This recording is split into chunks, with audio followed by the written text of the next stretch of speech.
All right, welcome in, everyone. Ready to dive deep today. Absolutely, jiving right in. Today, we're tackling something that I think pretty much everyone listening can relate to: adulting.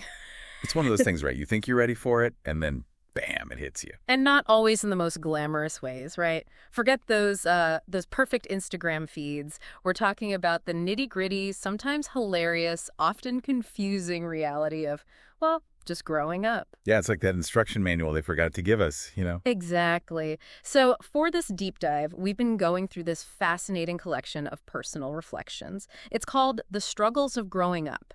Adulting is Hard. And it really does cover it all. I mean, we're talking everything from that initial shock of facing your first solo adult tasks, like opening your first bank statement, to the ongoing battles with, well, let's be honest, pretty much everything. Budgets, jobs, chores, trying to keep a social life afloat. You name it, it's in there. It's all laid bare, isn't it? It is, and I think that's what makes it so relatable, and that's what we're aiming for today. We want to explore these shared experiences, dig into why adulting can sometimes feel like an uphill battle in a hurricane, and hopefully, have some aha moments along the way. It's all about realizing you're not alone in this. Exactly. So let's start at the beginning, shall we? Those initial, wait, I'm an adult now moments. The source material really captures this, doesn't it? I mean, there's the almost like alarming arrival of that first bank statement. It's like, whoa, I have a statement now. It's like suddenly you're a real person with financial responsibilities. Right. And then there's that truly bewildering experience of going grocery shopping by yourself for the first time. Oh, the aisles and aisles of choices. It's overwhelming. And then trying to decipher those credit card bills and those, what are they called? Those W-2 forms. It's a whole new language. You're just kind of thrown in the deep end, aren't you? You are. So I'm curious, thinking back to those initial welcome to adulthood moments described in the source material, what really stood out to you? What really struck me was this sense of, being completely unprepared. The Force points out how so many fundamental aspects of adult life, like managing money, figuring out what to buy at the grocery store, is just expected. Mm-hmm. But nobody really teaches you how to do it. Like we're supposed to just absorb it through osmosis or something. Exactly. And that lack of preparation sets the stage for so much of the struggle that comes later. It's like they hand you the keys to the car without ever giving you a driving lesson. Exactly. Yeah. I mean, that whole bank statement thing, it's not just about the numbers, right? It's that sudden realization of, oh, this is all on me now. You're responsible for your own financial well-being. Yeah. And then that grocery shopping experience, the source describes it so perfectly. It's like wandering through a foreign country where you don't speak the language. I mean, who knew there were so many different types of pasta? Right. And you're just standing there, paralyzed by indecision. It makes you wonder why there isn't, an adulting orientation week, A crash course in all the basics. Exactly. All right, so let's move on to another big one: budgeting. I mean, the source material really nails those early, often comical attempts at financial planning, doesn't it? It's like you start with these grand ambitions, you've got your spreadsheets, maybe even some color coding going on. Feeling very organized and responsible. Exactly. And then bam, you see that new gadget or those shoes and suddenly, I deserve it, takes over. The siren call of impulse purchases. And of course, there are always those unexpected expenses, car trouble, a leaky faucet, whatever. Life loves to throw curveballs. Doesn't it? And suddenly, your perfectly crafted budget is in shambles. In pieces. Yeah. I mean, that story about the cheap collapsing mattress, oh my gosh, that was so relatable. It's like you trying to save money, but then it ends up costing you more in the long run. Yeah, and a good night's sleep. So what really resonated with you about this portrayal of the budgeting struggle? It's that constant inner battle, isn't it? Between your responsible adult self and that impulsive, treat-yourself voice. The source captures that moment of panic perfectly, that, oh no, where did all my money go? Yeah. Feeling. It's like we're constantly surprised that things cost money. It's like, wait, I have to pay for that. Yeah. And that whole mattress situation just highlights that sometimes, being frugal can backfire. It's like there's a real art to finding that balance between being responsible and, actually enjoying life. That is definitely not something they teach you in school. Nope. Okay, so let's talk about another major hurdle: the job hunt. I mean, the source really captures that harsh reality of transitioning from, That idealistic college graduate with big dreams to the actual working world. From follow your passion to just pay the rent, right? Exactly. You go from envisioning yourself in this amazing career to, well, staring at a computer screen in a cubicle. And navigating the wonderful world of office politics. Oh, yeah. Those passive-aggressive emails, the awkward Zoom meetings, it's all there. It's a whole new ecosystem to learn. And then there's that gradual realization that sometimes just having a steady paycheck takes priority over finding that dream job. Yeah. So, I mean, how much did this align with your own experiences, either personally or what you've observed? It was like reading my diary. Wow. I mean, that initial optimism you have as a graduate, that belief that you'll find this perfect job that pays well and fulfills you creatively, it's almost inevitable that it gets chipped away at. Right, it's a rite of passage. It is. And the source really captures that sense of disillusionment, that realization that, okay, maybe the dream job isn't going to happen right away. And in the meantime, I've got to figure out how to survive in this whole office environment, which honestly, nobody really prepares you for. It's a whole different ballgame. So, all right, let's say you've managed to navigate the job hunt, you've got some income coming in. Now you've got to deal with the never-ending saga of household chores. I mean, the source describes this so perfectly, doesn't it? It's like dishes have this magical ability to multiply overnight. They breed in the sink. They do. And then there's the laundry, constantly piling up like a personal challenge. It never ends, does it? And it's that feeling, that constant feeling of never being able to truly relax because there's always something that needs doing. Yeah, and it's those little things, too, like the source talks about those late-night Netflix binges, You're procrastinating, and then, bam, you realize you're out of soap. It's tragic. So tell me, what's your personal mountain of dishes moment? That thing that just makes you feel like, ugh, adulting is hard. Honestly, it's not even a moment. It's like a constant state of being. It's that feeling of, you empty the dishwasher, you feel a sense of accomplishment, and then like 2 hours later, it's full again. It's like a Sisyphean task. It is. And the laundry, don't even get me started. It's this never-ending cycle. And you're right, there's this sense of, like, you can never fully switch off because there's always something that needs to be cleaned or tidied or organized. And yeah, that out-of-soap crisis, I've been there too. It's these little things, these everyday things that you never even thought about before adulthood, and suddenly they're these major inconveniences. Okay, so let's move on to another fun aspect of adulting. Trying to maintain a social life. I love how the source compares this to juggling flaming swords. It feels pretty accurate, doesn't it? Oh, absolutely. I mean, it's that constant back and forth of let's hang out soon, which, let's be real, often doesn't actually happen. It's like a social contract we all pretend to uphold. And then trying to coordinate schedules, it's like a logistical nightmare. And even when you do manage to get everyone together, there's that underlying feeling of, social isolation. So like we're all connected online, but still feeling disconnected in real life. Yeah. So I'm curious, has your experience of trying to maintain friendships changed in these ways? Oh, completely. I remember when you could just call up a friend and say, hey, what are you doing? And just show up.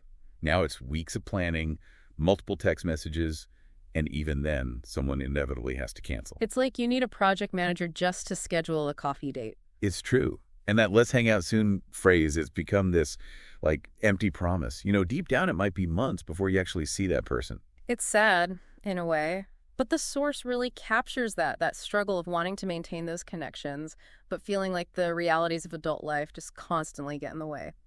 Okay, let's talk about something that often feels like a distant dream. Yeah.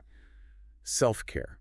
The source portrays it as this elusive thing that constantly gets pushed to the bottom of the to-do list, right? Always overshadowed by those more urgent tasks. Yeah, it's that constant tension between needing to recharge and feeling like you should be doing something more productive. Like doing laundry or finally sorting through that pile of mail. Even just getting a good night's sleep feels like a luxury. So tell me, does this resonate with your own attempts at prioritizing well-being? Oh, absolutely. Self-care is like this thing I know I should be doing, but it always gets bumped down the list. The source is so right. Even the thought of having a quiet evening to myself feels almost impossible. It's like we feel guilty for taking time for ourselves. Yeah, like we should always be doing something productive. And that idea of getting 8 hours of sleep, feeling like winning the lottery, that hit home. It really highlights how easily the demands of adult life can push our own well-being aside. Okay, so after all of that, all the responsibilities and the fleeting moments of self-care, there's that big question, right? What do we even do for fun anymore? It's a good question.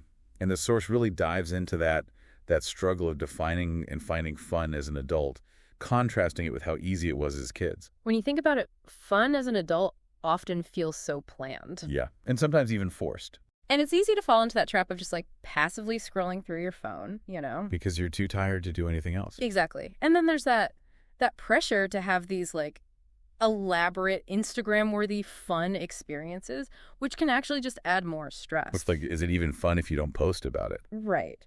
So tell me, what does fun look like for you these days? Has your definition changed? I think it has. I mean, childhood fun was so spontaneous, right? It was just like running around, being silly, no pressure. And now I find myself appreciating the simpler things, like a good conversation with a friend, finishing a book I've been meaning to read, even just having a quiet cup of coffee without interruptions. It's definitely a more low-key kind of fun. It's a more, I don't know, mindful kind of fun, maybe. Yeah, I think that's a good way to put it. Okay, so speaking of comparisons, the source also talks about the inevitable comparison game that comes with, well, with life milestones. Oh, yeah. That pressure to, like, tick off those boxes. Yeah. Marriage, house, kids, retirement fund. That's a lot. And the source makes this great point, like, if your timeline doesn't match up with what society expects, it's easy to feel like you're falling behind. Oh, yeah. And they use this really funny example about folding a fitted sheet. It's like this seemingly simple adult skill that everyone just assumes you know, and if you don't, you feel like a complete failure. That's like a secret test of adulthood. It is. So do you ever find yourself getting caught in that comparison trap? And are there any milestones that tend to trigger that for you? Oh, for sure. And I think social media really amplifies that, doesn't it? Yeah. You're constantly bombarded with everyone else's highlight reel. It's like a curated version of reality. Exactly. And for me, the milestones that tend to stand out are, the big ones. Career progression, home ownership, relationships. And it's like this unspoken timeline. And if you're not hitting those markers by a certain age, you feel like you're somehow doing it wrong. And it's so easy to get caught up in that, especially when you're surrounded by people who seem to be effortlessly achieving all those things.